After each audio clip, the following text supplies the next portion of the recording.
Moisture has been one of the biggest questions. How can you go from a non-moist area like this into a largely moist planet?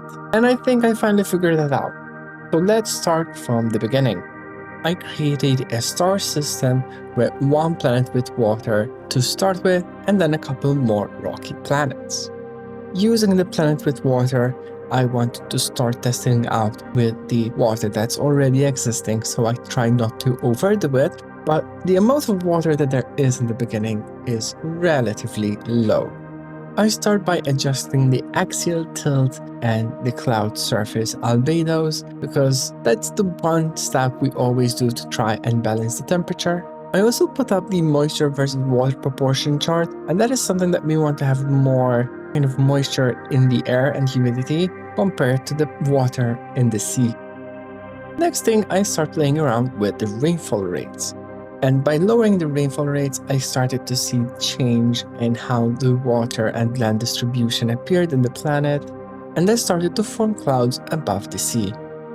Because we had very little water, I used the raise water tool to start adding more liquid into the planet. For most of this time, I was starting to observe different patterns like the wind, and you can understand where there is drought because there is conflicting winds, so the clouds will not go into the land area. As a contrast then, I decided to test what if we go with a full rainfall rate. And right away, we do have more water on the planet, so you see the sea area expand. And if we look at the stats, that really destroys the moisture versus water proportion, because as soon as the water evaporates into clouds, it rains back into seawater. So that is definitely not the solution that we're looking for.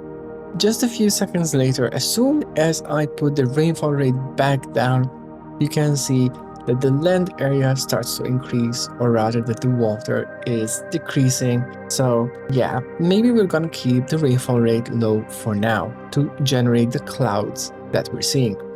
That made me think that maybe we don't have enough water yet. So I went again a bit crazy with the amount of water. What I wanted to do as well is lower the land. So if we look at the altitude map, I was creating like a deeper ocean, a bit of valleys, so that even though we're increasing the water in the planet, the surface of land is not really decreasing because the pits of water are deeper.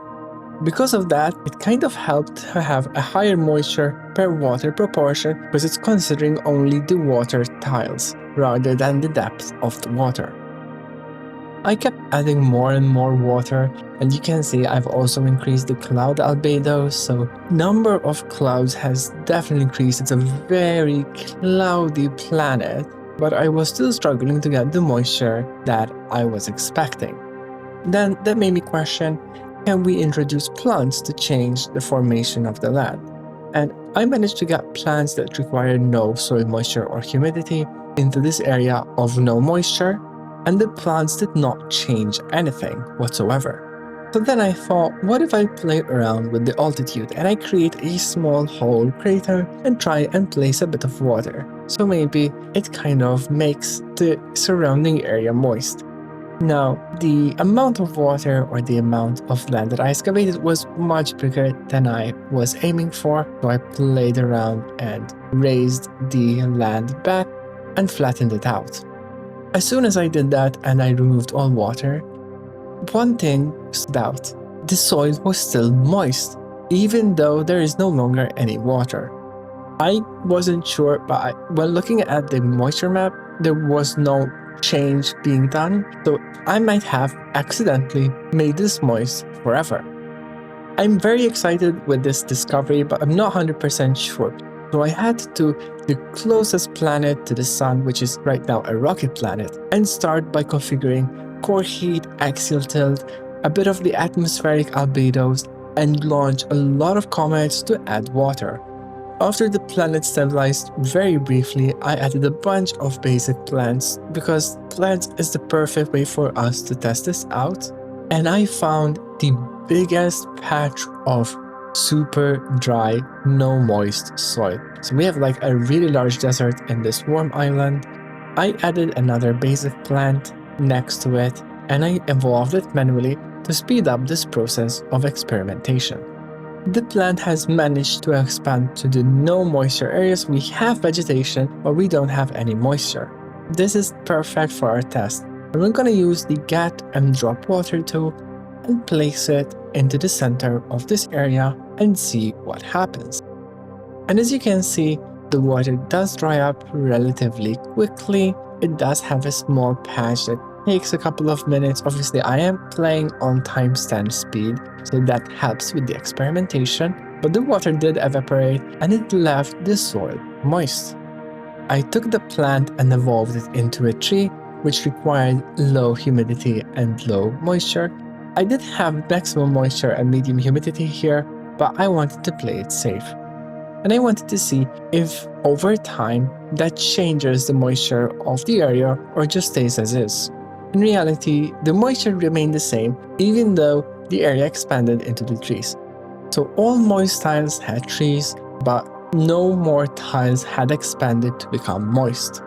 The next step was to get and drop water into the remaining patches of dry areas, because this might be actually working.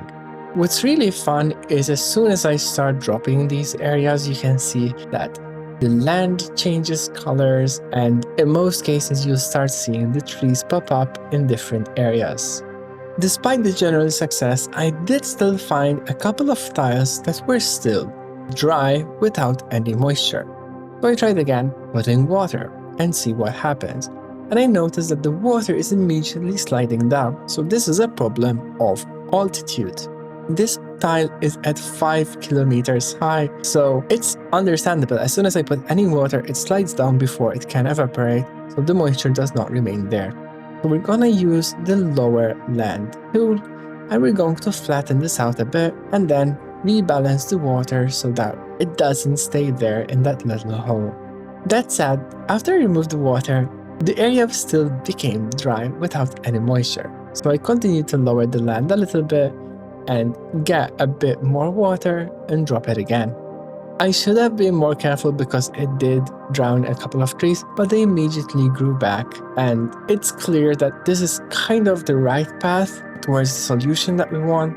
It might create a bit of puddles of water, especially when there is not the right elevation, but after it starts drying over hundreds of years, it does leave the moisture permanently.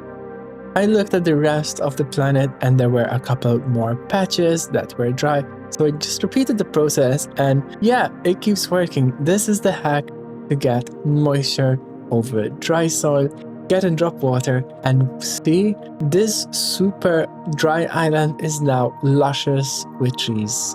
If you found this video useful, make sure to subscribe and let me know in the comments below what more you'd like to see.